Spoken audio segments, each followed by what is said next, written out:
आज आप excise department आए हुए हैं, क्या बात है आज आना है? सर हम पॉलिसी जो ये इन्होंने ड्राफ्ट पॉलिसी की है, हम उसका विरोध करने आए हैं। क्योंकि अगर ये पॉलिसी लॉन्च होती है या ये पब्लिक प्लेटफॉर्म पे आती है तो बहुत ही एक काला कानून के हिसाब से देखा जाएगा इसे, क्योंकि ये सिर्फ माफिया और अनएम्प्लॉयमेंट को बढ़ावा देने की बात है बस।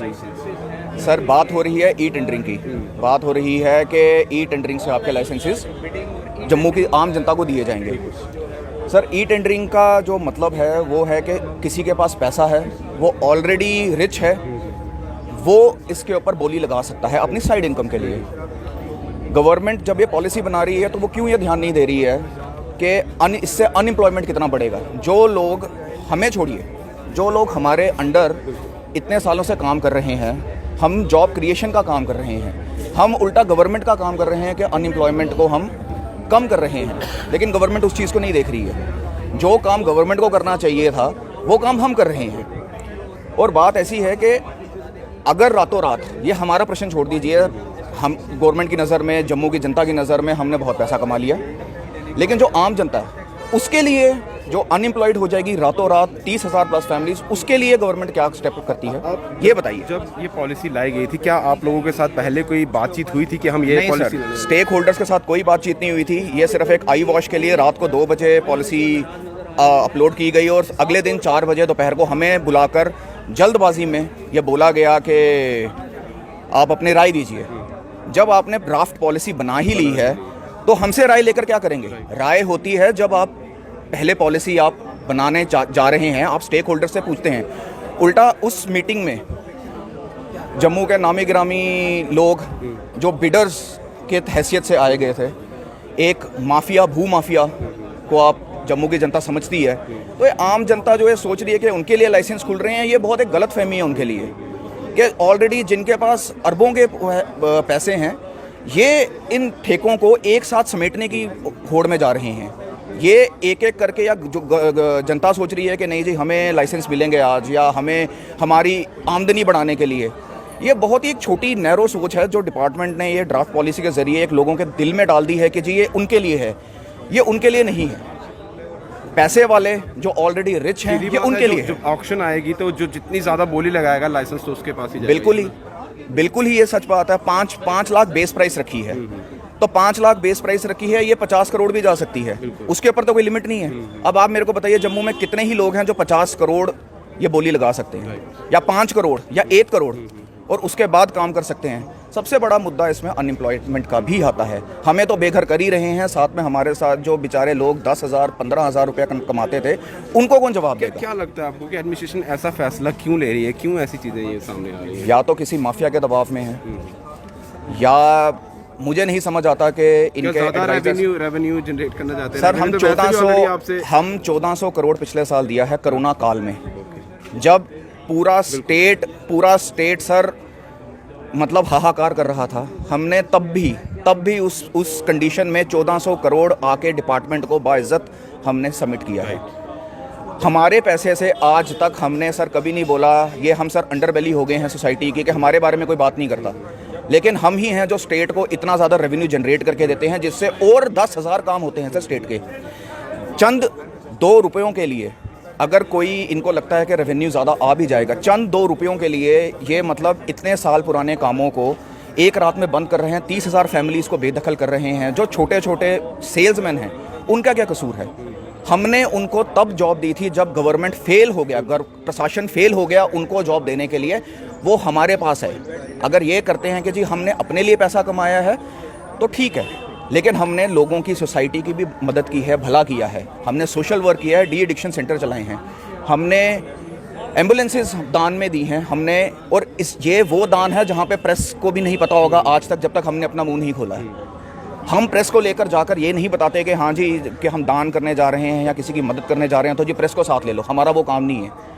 हम सोसाइटी की मदद करते आए हैं, और अगर हमें एडमिनिस्ट्रेशन मौका देगा तो हम करते रहेंगे। अभी आज आप यहाँ सभी लोग आए हुए हैं जी, आगे क्या मेमोरेंडम दे रहे हैं? क्या बातचीत है आगे? हम तो मेमोरेंडम दे रहे हैं। ये चीज़ हम प्लीड ही कर सकते हैं, क्योंकि हम ना तो माफिया की तरह से मेमोरेंडम में क्या आगे बात जा रही है? मेमोरेंडम में क्या जा रहा है? हम तो सर यही पॉइंट्स रख रहे हैं कि जो इसका इल इफेक्ट होगा, कि नकली शराब, सर जो बंदा ई बिडिंग करेगा, जो जिस बंदे को करोड़ों की बोली लगाएगा सर, उसको कमाने के लिए 1 साल में 1 करोड़ रुपया कमाना, अगर 1 करोड़ की बोली जाती है तो वो 1 करोड़ कमाएगा भी ना सर। 1 करोड़ कमा के वो 2 करोड़ भी कमाने की कोशिश करेगा सर। इतने प्रॉफिट मार्जिन होते, आज आप सिटी में दुकानों के ऊपर जाकर, एक बार आपके माध्यम से मैं बोलना चाहूँगा, आप सिटी में जाकर कुछ दुकानों को कवर कीजिए तो सिटी में दुकानें हैं सर, उनको माल डलवाने का पैसा नहीं है उनके पास, दुकानें खाली हो गई हुई हैं। जाकर एक बार सर सिटी की दुकानों को एक बार देखिए, तो जो लोग ठीक से माल नहीं डलवा पा रहे सर, वो कहाँ से सर बिडिंग के अंदर हिस्सा करेंगे। सीधे तौर पे ये कहना है कि एडमिनिस्ट्रेशन या सरकार जो है वो एम्प्लॉयमेंट जनरेट नहीं कर रही, जिनकी जो ऑलरेडी काम कर रहे हैं उनको। सर 370 के लिए के बाद ये बोला गया था कि युवा को जॉब मिलेगा। सर हम भी युवा हैं सर, कहाँ है जॉब? उल्टा हमसे लेकर आपको दे रहे हैं। जो आप अपना काम कर रहे हो उस पर भी रोक लगा। बिल्कुल, हमसे जॉब लेकर आपको देंगे, अगले साल आपसे जॉब लेकर किसी और को देंगे। ये तो सर मेरी टोपी अब आपके सर, आपकी टोपी उसके सर, तो यही घूमते रहेंगे। आज मैं भूखा, कल आप भूखे, फिर कल कोई और भूखा। दुख हो रहा है कि क्या? बिल्कुल हो रहा है सर। हम यूथ हैं, हमने यही सोचा था कि भले ये सोशल टैबू है, लेकिन हम दिलो जान से इसके काम करते हैं सर। आपका घर बार बिल्कुल है सर, सब इसी से चलता है। बिल्कुल इससे चलता है सर। हमारे एफिडेविट है सर इसके, हम जब लाइसेंस हमारे रिन्यू होते हैं, यही लोग हमसे एफिडेविट लेते हैं कि इस शराब के काम के अलावा हम और कोई काम नहीं कर सकते। अब सर इतने साल बाद हम सर इसको देखते हुए बड़े हुए हैं सर। अब सर हम, मेरे को बताइए, ये काम हम बड़े इज्जत से और रिस्पेक्टफुली करते थे सर। अब बताइए सर, ये एकदम से रातों रात कर रहे हैं, तो कोई ले लीजिए, लेकिन इसके अलावा कोई काम तो बताइए कि और काम क्या है, हमें और काम तो दीजिए। हम थोड़ी बोल रहे हैं कि आप बोलो ले लो। नए लाइसेंस और एक्साइज के पास इतनी पावर है सर, यहाँ पे आप नए क्या बोलते हैं लाइसेंसेस इशू कर सकते हैं। इसका मतलब ये नहीं है कि पुराने लाइसेंसेस को निकालना है। जम्मू बहुत बड़ी थाली है सर, जम्मू क्या एक्सपैंड हो रहा है, दूर दूर तक आप भी जानते हैं, जहाँ पे आबादी नहीं थी वहाँ पे भी आबादी है, एक्सपैंड हो रहा है सर। वहाँ पे लाइसेंसेस कीजिए ना। अगर आपको लगता है कि भाई अनसर्व्ड एरियाज़ हैं, वहाँ पे शौक से लाइसेंसेस कीजिए। हमने कभी नहीं रोका है, ना हमने विरोध किया इस चीज़ का कि वाह भाई किसी और को लाइसेंस मत दो। ये जम्मू के लोगों में बहुत गलत धारणा है कि हम विरोध कर रहे हैं कि लाइसेंसेस नहीं देने चाहिए। मैं तो कह रहा हूँ सर, लाइसेंसेस दीजिए, शौक से दीजिए, बढ़ चढ़ के दीजिए, 100 की बजाय 200 दीजिए। ये तो गवर्नमेंट का फैसला है ना कि सर कि कहाँ पे लाइसेंस देना है, कहाँ पे नहीं देना। जैसे सर पेट्रोल के दाम बढ़ते हैं, आप सर पेट्रोल पंप वालों को गालियाँ तो नहीं देते हैं सर, पेट्रोल पंप वालों को तो नहीं बोलते हैं सर कि मोनोपोली है। क्यों? क्योंकि मीडिया उनको अच्छी तरह कवर करके बताता है कि सर ये तो सब सरचार्ज है। तो हमें क्यों नहीं कवर करके बताते हैं सर कि हम घर में थोड़ी प्राइसेस अपने लगाते हैं। तो मीडिया को ये देखना चाहिए कि सर कि ये सब प्राइसेस जो हैं, कि मतलब जो भी प्राइसेस हैं, ये गवर्नमेंट डिसाइड करती है, हमारा इसमें कोई रोल नहीं है। ये मीडिया को ये चीज़ लोगों तक पहुंचानी चाहिए, जो सोचते हैं कि जी ये सेल ये करते हैं, सब अपना है। जितने टैक्सेस हैं सर, वो उसके बारे में क्यों नहीं बात की जाती है? अब तो वैसे भी कुछ छुपा हुआ नहीं है, सब चीज़ें बिल्कुल हो चुकी हैं। बिल्कुल हो चुकी हैं सर, तो बिल्कुल। हम सर रसीद, एक रसीद सर, कोरोना काल में जो सर 50% का टैक्स इन्होंने बढ़ाया था सर, वो तक हमने सर, हमारे 0% प्रॉफिट था उसमें। जो 50% था, मैं माध्यम से, आपके माध्यम से जनता को बता दूं, 0% था सर।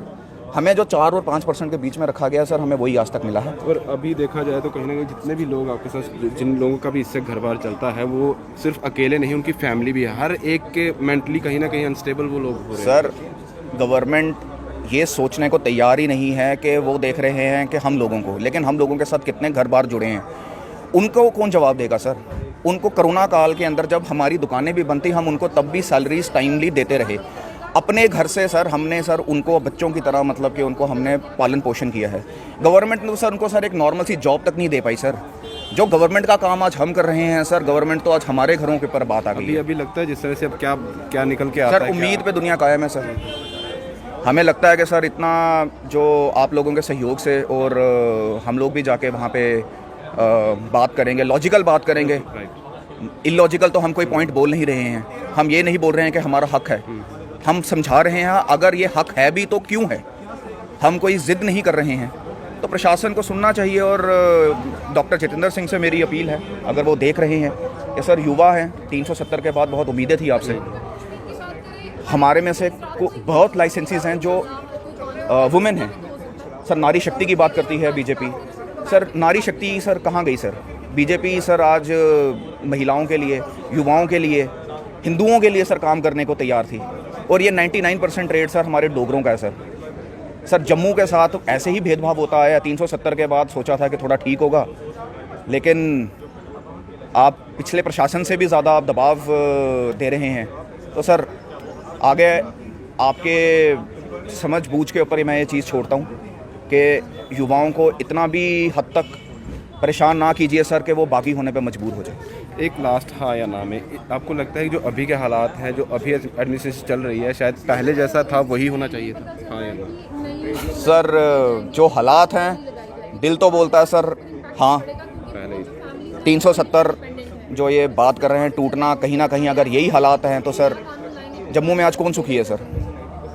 आप सर पूरा दिन कवर करते हैं, कौन सुखी है सर? कोई सुखी नहीं है। बिज़नेस कम्युनिटी तो सर हमेशा इस कंट्री में बिज़नेस कम्युनिटी को सर नीचे ही वैसे डाउनग्रेड ही देखा गया है सर। तो बस यही है सर कि आपके माध्यम से बोलना चाहेंगे सर कि अगर यही हालात थे सर तो पिछली प्रशासन बहुत अच्छे थे। जी शुक्रिया हमसे बात करने के लिए।